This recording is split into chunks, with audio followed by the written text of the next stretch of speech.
Biasanya dia tuh rambutnya sampai ujungnya saja. Anak itu bentuknya itu mungkin hampir sama kayak gendro, mungkin ya, jenis siluman. Makanya kan gini, dia agak taringnya itu agak keluar Pak. Ngopi, ngobrol, perihal, misteri.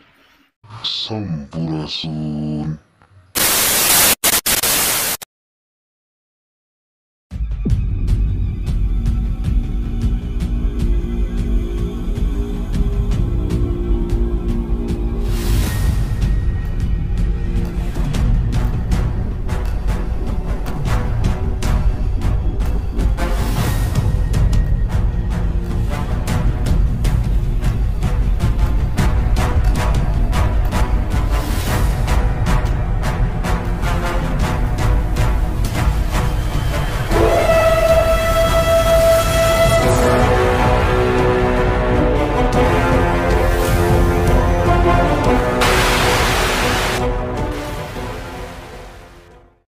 Assalamualaikum warahmatullahi wabarakatuh. Sampurasun dulur wengi. Dan kali ini tim Bogor Wengi akan membahas putar perihal misteri yang kemarin dulur wengi. Dan saya ngobrolnya itu tidak sendiri, tentunya saya ditemani oleh tim Bogor Wengi juga.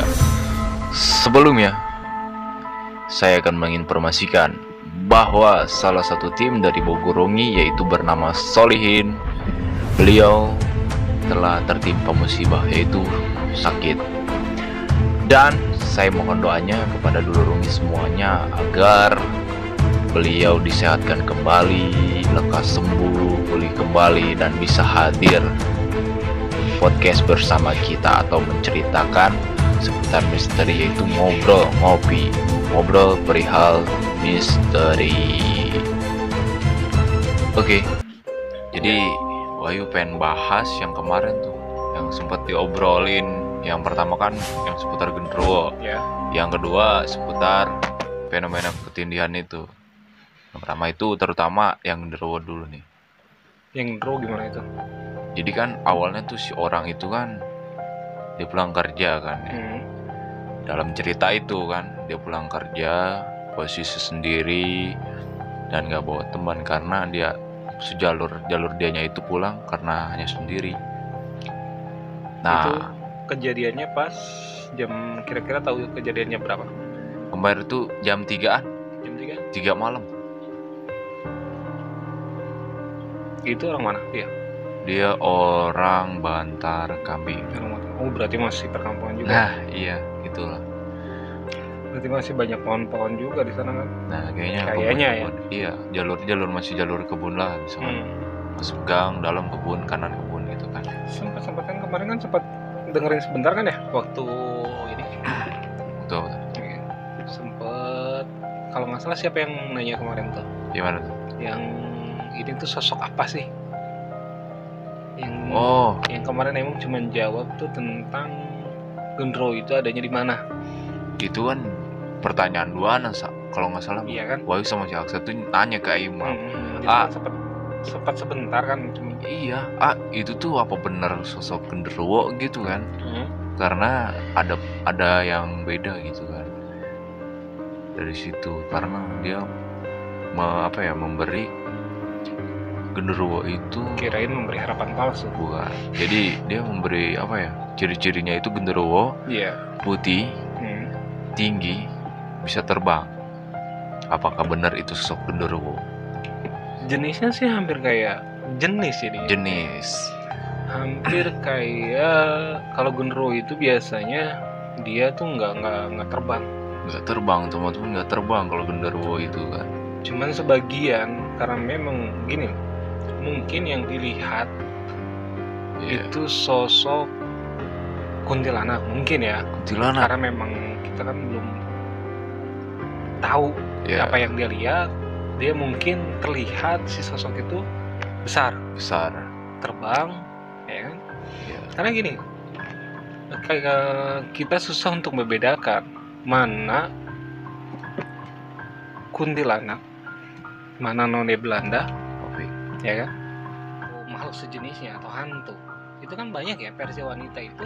Ada yang berupa none Belanda, ada kuntilanak, ada juga sosok seperti nenek-nenek. Nenek bungkuk lah. Nenek seloyong, nenek bungkuk banyak kan. lah, banyak. Susah untuk membedakan mana sih yang namanya kuntilanak, ya kan? Mana sih yang namanya none Belanda? Bajunya sama, ya kan? Warnanya juga sama. None Belanda bajunya sama warna putih. Iya. Kuntilanak pun sama warna putih. Terus sebagian nenek-nenek pun ada yang pakai kebaya, ada juga yang pakai dasar putih. Nah, tadi kan bilang ya sama warna putih, cuman katanya ada cerita kan yang namanya noni Belanda, apakah benar dia tuh sosoknya menggunakan kebaya apa atribut Belanda gitu, tapi warnanya warna apa sih? Putih. Dia hampir kebanyakan putih, sama kayak kuntilanak, cuman sosoknya itu kalau kuntilanak itu kalau diibaratkan dia rambutnya tuh semua ke depan. Oh, jadi tertutup semua depan. Yang Imam alami dia. Iya. Biasanya dia tuh rambutnya sampai lutut. Maksudnya jadi, rambut depan sama belakang itu semua sampai lutut, hanya punggung ininya aja yang jadi posisi gitu. Jadi muka itu jarang kuntilanak. Jadi gini loh, makhluk yang hantu lah termasuk. Jadi jarang dia mewujudkan muka sendiri karena dia pun malu untuk wujudnya dia. Malu gitu. Jadi kita bisa ngebedain mana bukannya sih kita ini ya, mana settingan atau mana real. Kadang kan banyak ya sekarang ngeprank atau apa. Jadi kita bisa ngebedain ini makhluk benar hantu atau itu hanya ngeprank dari anak-anak yang iseng-iseng. Jadi kita bisa ngebedain gini. Yang namanya makhluk seperti itu atau hantu, dia itu malu untuk memperlihatkan sosok wajah dia. Selain hanya untuk anak-anak yang punya kelebihan ya, atau indigo dari kecil. Iya. Itu beda. Biasanya kuntilanak itu sosoknya itu mungkin hampir sama kayak gendro mungkin. Jadi dia terlihat besar. Kalau diibaratin besar tubuhnya itu hampir 2 meter kah? Enggak sampai 2 meter. 1,5 gede amat lebarnya. Maksudnya lebarnya. Lebar, kirain tinggi gitu. Lebar badannya itu hampir rata-rata segini. Itu sih dua kali lipat orang lah. 60 cm. Kira-kira 60 cm ada 60 sih. Lebih lah kayaknya. Ada segini 80 ya. 80-an lah. Iya. Terus dia bisa terbang juga. Tapi kakinya kelihatan nggak? Semua makhluk itu kaki hanya satu makhluk kayak kalau siluman ya gendro itu termasuk sejenis siluman. Makanya kan gini, gendro itu mukanya hampir seperti, jadi dia kayak perpaduan sih, perpaduan harimau. Jadi mukanya sejenis harimau. Cuma dia agak taringnya itu agak keluar panjang segini. Ada juga sampai yang segini. Dia bertanduk. Dia berbulu kah? Dia berbulu. Jadi banyak jenisnya, gendro itu banyak jenisnya. Ada juga yang seperti kerbau. Ada. Jadi dia tuh menyaru lah. Ada juga yang sejenis seperti harimau. Dia biasanya rupanya itu setengah hewan, setengah manusia. Ih, mantap. Jadi kalau kata film-film pahlawan tuh apa tuh? Kalau yang mungkin yang si Kevin lihat mungkin sejenis kuntilanak. Kuntilanak itu memang besar, rambutnya sampai ke bawah, dia terbang, terus warna putih juga. Iya. Kalau gendro dia sosoknya hitam dan berbulu kan? Enggak berbulu. Terus matanya itu seperti merah. Jadi si merahnya itu hampir kayak kelereng yang gede itu, tau nggak? Kelereng yang gede. Nah, cuma warna merah. Bener-bener mencolok merahnya. Sampai tingginya itu sampai setinggi pohon kelapa. Kalau rata-rata pohon kelapa pantai ya. Kelapa pantai sih jadi tinggi banget kan? Dia sosoknya tinggi banget. Terus biasanya dia tuh jadi kalau kata kita dia yang ngelindungin makhluk-makhluk yang di sekitarnya. Jadi hampir kayak gitu lah. Pemimpin tuh. Banyak sih. Jadi susah untuk orang membedakan mana kuntilanak, mana noni Belanda, mana juga yang hanya sekedar kayak si manis jembatan Ancol kan.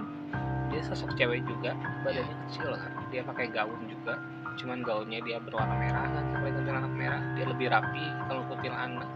Kalau kuntilanak itu lebih condong dia tuh kayak orang gila. Jadi rambutnya acak-acakan. Gimbal atau enggak? Lurus? Gimbal, dia hampir megar. Gimbal. Lebih serem ya. Dan biasanya dia lebih pemalu. Jadi kuntilanak itu makhluk yang senang bercanda. Jadi semacam gini. Banyak kan yang ciri-ciri sosok kuntilanak itu sebelum dia datang atau sebelum dia mewujud, dia biasanya ngasih aba-aba seperti suara ayam. Pernah dengar kan ya? Pernah. Ya kan? Suara ayam, nanti kita cari, tahu-tahu. Ntar dulu, ayamnya bukan cerita dari orang. Ayamnya itu suara anak ayam. Anak ayam kan? Iya. Jadi akhirnya kan kita nyari kan? Iya. Nyari anak ayam itu di mana? Nah, akhirnya mungkin malam-malam kan biasa dikandangin kan? Iya. Kan kita nggak kalau ke situnya. Jadi kita cari anak ayam, ternyata pas mentok di pohon. Pas kita lihat ke atas. Dia lihat ke atas, baru dia ketawa aja, seneng bercanda. Iya benar. Cuma bercandanya itu kelebihan bagi menurut dia itu hiburan dia gitu. Tapi kan kita menganggapnya itu beda alam. Iya. Jadi gitu kan memang hawanya pun gak enak. Jadi memang dia seneng bercanda, apalagi dia sejenis hantu yang genit kalau katanya. Genit, tapi dia genit, setelah genit kayaknya mungkin dia ada perasaan hati juga kan, karena dia kan pernah nangis. Ada yang nangis gitu kan, apalagi di cerita si Kevin kan ada yang nangis awalnya. Jadi memang sosok genit kuntilanak itu kadang gimana ya, kalau kata kita, kalau lihat lelaki yang memang dia taksir, dia kadang suka antara ngikutin sampai rumah, jadi nyari-nyari gimana ini sih, dia pun kan makhluk salting, camper dan lain sebagainya gitu kan. Jadi perhatian lah. Iya betul. Kayak gitu. Makanya jangan aneh kalau misalkan dia tuh ngasih apa-apa seperti suara ayam atau dia kalau kata kita orang lagi sapu, nah itu ciri-cirinya juga. Terus dia nangis seperti manusia, jadi kita kan ngerasa iba kalau melihat orang nangis kan, nyari takutnya ada apa gitu kita nyari. Jadi sosoknya caper kalau kata orang. Tapi kalau misalkan nih, dan banyak orang bilang bahwa kalau misalkan anak kecil atau bayi nangis itu melihat sosok, apa betul itu sih? Kalau banyak. Jadi bayi itu kan tangisannya itu susah untuk ditebak kan ya, antara dia memang lihat sosok, antara juga memang dia lapar. Bisa jadi kemungkinan antara memang dia ngomong banyak, cuman banyak yang kadang orang tua suka mengait-ngaitkan hal-hal mistis. Cuman kan orang-orang tua dulu itu kalau kata kita banyak pantangannya kan, itu pun harus seperti anak bayi itu jangan pernah lewat kuburan sebelum umurnya itu 40 hari atau 3 bulan. Biasanya rata-rata orang tua dulu itu seperti itu. Terus jangan pernah tinggalin anak bayi itu sendiri. Ketika maghrib atau azan harus diangkat itu apa? Pokoknya jangan pernah anak bayi itu tinggal sendiri saat mau jelang maghrib. Mungkin ada sebab musababnya. Dan memang aja maghrib itu kan para jin itu atau jin kafir terutama berkeliaran. Dia berkeliaran keluar banyak. Makanya jangankan bayi yang ditinggal sendiri, kita pun saat tidur kan nggak boleh saat azan maghrib. Banyak bakal terjadi itu, jin itu bakal masuk ke diri kita karena memang dia nyari tempat sembunyi. Orang sedang tidur otomatis sedang lengah, dia masuk, dia udah, kalau namanya di dalam tubuh dia nggak bisa dengar apa-apa. Ketika batinnya datang ternyata di jin di dalam tubuhnya, itu yang tidak diinginkan oleh kita. Makanya kan jangan aneh seperti emosi jadi meningkat. Oh iya betul. Terus hayalannya tuh ngaco semua, ngawur banyak. Jadi hati-hati, selalu kalau kata kita ngapain harus tidur maghrib? Oh iya betul. Ya kan? Toh maghrib bukan waktunya tidur. Tapi nih, ya kan Imam berbicara seperti itu ya. Cuman godaannya itu loh, kalau misalkan ketika habis asar lah sebelum maghrib itu godaan itu. Ngantuknya itu bener-bener berat banget. Kalau udah rebahan dikit, langsung tidur. Godaannya itu sangat mantap itu. Di Islam pun kan tidak diperbolehkan kan? Oh iya. Ya kan? Kalau kata guru ngaji Imam sih gitu, ya kan? Terus itu pun guru ngaji pun dapat memang dari hadisnya langsung kan. Oh iya. Tidur sehabis asar sampai maghrib itu tidak diperbolehkan. Isya pun dari maghrib sampai isya itu tidak diperbolehkan. Akibatnya jadi majnun nantinya, ya kan? Itu dari Rasul ke sahabat sampai ke guru ngaji Imam. Yeah. Dia nyampein jangan sampai tidur sehabis asar, nantinya majnun. Majnun itu dalam arti gila. Makanya kan jangan aneh kalau tidur sehabis asar pas bangun kita suka linglung. Nah itu. Ini hari apa sih? Ini jam berapa? Ini jam berapa? Lihat cuaca udah gelap. Gelap sih. Ya kan? Itu udah pikiran udah ini. Makanya memang dilarang. Jin pun kan jin kafir itu keluarnya jam segitu. Banyak. Jangan diremehkan hal-hal seperti itu. Ya, jadi itu kayak kenikmatan. Jadi kalau misalkan tidur habis asar itu kenikmatan yang ini enak misalkan, tapi ada akibat efek yang tidak baiknya kan dari situ. Karena memang hal-hal yang enak itu dilarang sih. Nah, iya. Tapi ada juga enak yang nggak dilarang. Apa? Konik. Itu halal kan. Udah, next. Kita nggak ada urusan seperti itu.